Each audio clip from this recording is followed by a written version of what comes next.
Listen, just one more thing. Hello there. Welcome to my review of Columbo Season 9, Episode 3, Agenda for Murder. First broadcast on the 10th of February 1990 on ABC.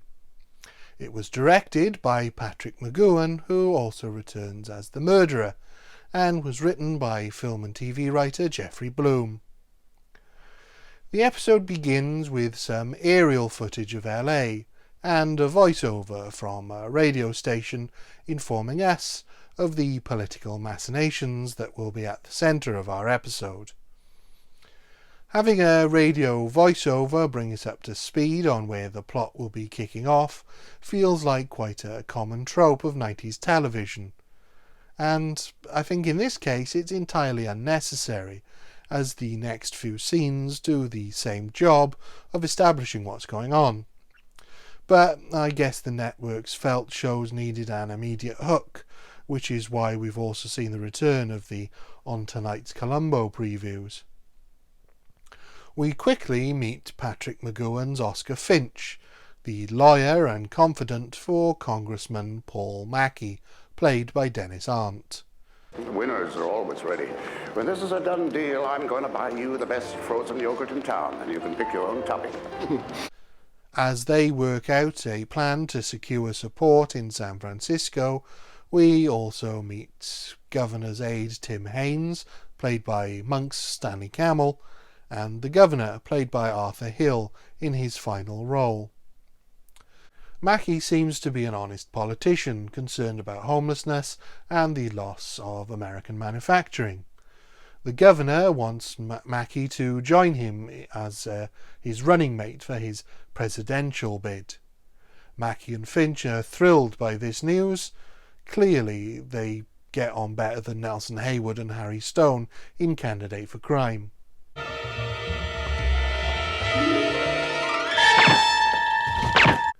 At his home, Finch gets a phone call from someone called Frank, which makes him incredibly angry.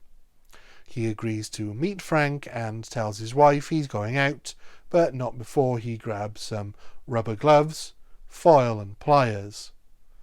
He heads to his office and lays this stuff out on his desk before he breaks up a cigar in an ashtray and sets it alight. He then gets a gun from his safe, and wearing the rubber gloves he removes one bullet. He then takes out a newspaper clipping about an impending indictment and sets about removing the slug from the bullet. A much trickier, scaled-down version of what we saw McGoohan's character do with the shell in By Dawn's Early Light. He then burns the extracted gunpowder on a piece of the foil. I had absolutely no idea what was going on here on first viewing of this episode, so if you did, well done to you. He then heads to Frank's, who greets him warmly, but Finch is having none of it. It was Frank in the newspaper facing indictment, and he wants Finch to make a document disappear that would collapse the case against him, and he's willing to pay. Finch says no, so Frank changes tact and threatens Finch with leaking information he has on Finch's past. Wasn't he working in the DA's office when you did me that favor a long time ago? Your boy in the White House? Maybe, huh? A nice cabinet post for Oscar Finch, perhaps? Despite lacking any concrete proof, the mere hint of scandal could ruin Mackey's political ambitions and Finch's, so Finch shoots him. He then goes about setting the scene to look like suicide. The burnt gunpowder is put on Frank's hand to make it look like he fired the gun, but then the phone begins to ring, and so Finch leaves, having just about set the scene up. The next day, Columbo is at the crime scene. He is joined by Sergeant Kramer, and it really is a joy to see them working together properly again. Kramer is explaining how the body was discovered, but Columbo is distracted by how fax machines work, and the cheese Frank was having for his lunch, insisting Kramer try some. Oh, Oh, we gotta have a taste of that. This stuff has got to be checked out, sir. No. We don't got to touch anything that's been used. No. Get a taste of that. No, thank you. Oh, you gotta try it. You just gotta taste it. It's different. It happens to be especially good. It's really comforting to see Columbo behave so much like Columbo, and having Sergeant Kramer join in, like coming home. It looks like a suicide, but Columbo is confused as to why the only blood is under the gun, but there's no blood on the gun, meaning the blood was dry before the gun fell on top of it. All of Finch's hard work seems to be undone in just a few seconds. He speaks to Frank's secretary, who is in shock, and asks her to show him how the fax machine works. I wonder you could help me out. None of our boys, they don't seem to know anything about that machine that's in your office, the fax machine. In another typical Columbo tactic we first saw in the first episode of Columbo, he distracts the secretary with some talk about his home life and asking her about how the fax machine works. He wants to know all about the last fax sent, which is still in the machine. It was 1 page of a 2-page letter to Frank's wife. He wonders why someone would send 1 page of a 2-page letter to his wife if they were planning on committing suicide, but not send the 2nd page. Columbo then asks her to show him how the fancy phone works, giving him the last number dialed, which is Oscar Finch's house. He heads to Finch's office, and Finch quickly gives Columbo a breakdown of his movements the night before, telling Columbo he didn't know Frank, but Frank had called him to ask him to represent Frank in court.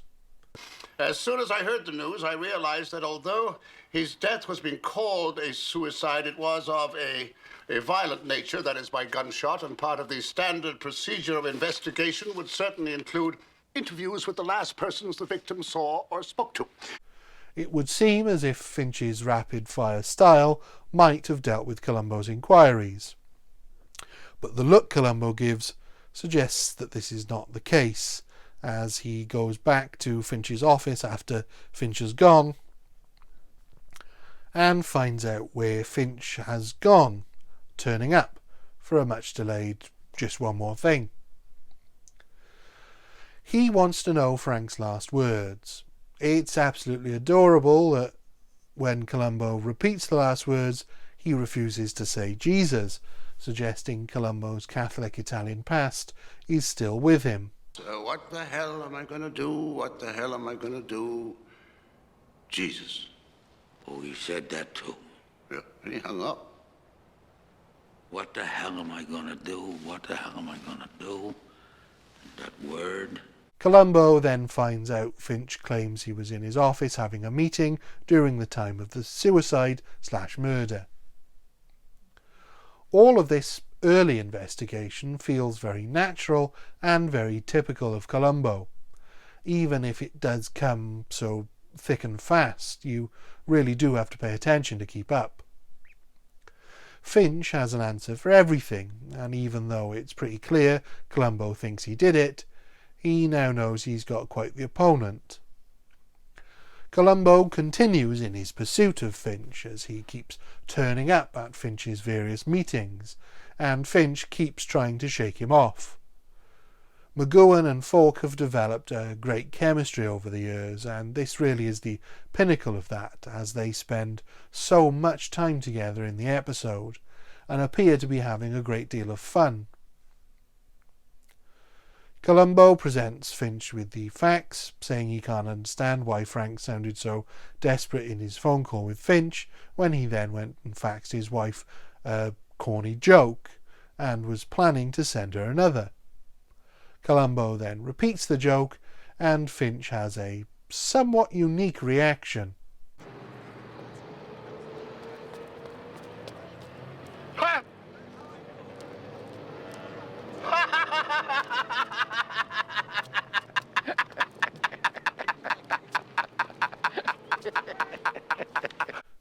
but suggests that it's impossible to understand the mind of a suicidal person.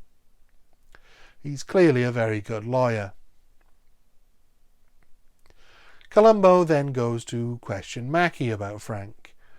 Mackie pleads ignorance because he doesn't know anything, but it does spook him, and he chews Finch out, but Finch sticks to his story, the one he told Columbo. Columbo then tracks down Finch's laundry service to take a look at the clothes Finch was wearing. He notes that the jacket Finch was wearing on the night of the murder doesn't smell of smoke and has wet cuffs. He asks the manager if he can take the jacket for a day, but as he does so, one of the staff puts it into the laundry, ruining his only piece of solid evidence. He's going to have to do this another way. He heads to Finch's office with a replica of the gun that killed Frank. He demonstrates to Finch what happened at the crime scene and the issue he has with the blood. Finch says maybe Frank had arthritis, which delayed the gun dropping, and Columbo says he'll look into it. The next day, Mackie meets with Finch and tells him he thinks he did it. Finch tries to convince him he had nothing to do with it, but is unable to give Mackie an alibi. Later that day, Finch tells Columbo that Mackie was the one he was meeting with on the night of the murder. It seems Finch has come clean to Mackie, and now Mackie is backing him up, which might be the worst political decision since Abraham Lincoln decided to have a night at the theatre. Columbo then does some snooping at Finch's office and finds something in the bin. He confronts Mackie about Finch's involvement in the murder and Mackie's part in the phony alibi. In 1969, Frank Stapleton was in bad trouble and he needed a big favor.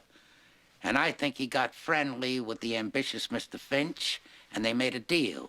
But Mr. Finch needed help in the district attorney's office. A person who had access to the evidence that had to be destroyed in order to save Mr. Stapleton. You were Mr. Finch's best friend. You were that person. Columbo has no proof, but his theory is spot on.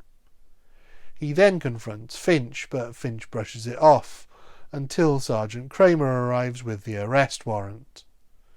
Columbo found chewing gum in Finch's bin, and the bite marks match the bite marks in a piece of the cheese Finch ate while he was at Frank's house when he murdered him, placing him at the scene of the crime.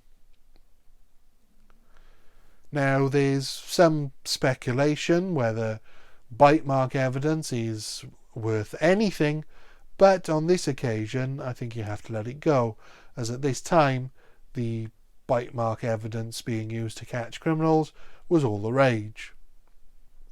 Most of it has sadly since been disproved, but there are still some cases where it's potentially applicable, so on balance, yeah, let's give it to them. This is a really enjoyable episode that holds your attention to the very end, thanks to what is basically a two-header between McGowan and Falk. There's very few scenes the murderer isn't in, and it's brilliant. The humour is well judged and in keeping with the tone of the episode. There are some genuinely hilarious moments, like when Columbo asks Mackie for his autograph for Mrs. Columbo. That's no trouble at all. And when the time comes, I would sure love to have her vote. What's her name? Mrs. Columbo.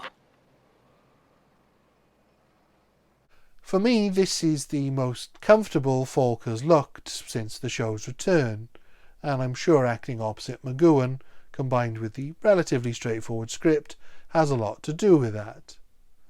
The supporting cast all turn in really solid performances, and the setup really works well since the sins of the past coming back to ruin a promising political career is a completely believable motive. It's not perfect. I think we should have seen Mackie's reaction to Finch being caught, and the gotcha itself is quite weak after a lengthy build-up. As I mentioned, the bite mark evidence is questionable, but the idea that you could get it from a piece of chewing gum and a piece of cheese is perhaps stretching the point too far, although I'm not sure how else you would do it. Of course, thankfully, Finch confesses at the end too, which certainly helps, but feels a bit out of character for somebody so self-assured and so able to bat off all of Columbo's questions up until that point. It was great to see Bruce Kirby back as Kramer in a much larger role than the previous episode, and this really did feel like a Columbo of old. Even with my few issues with this episode, I would still give it a 5 out of 5. I think altogether it's one of the best of the later series. Thank you. Goodbye.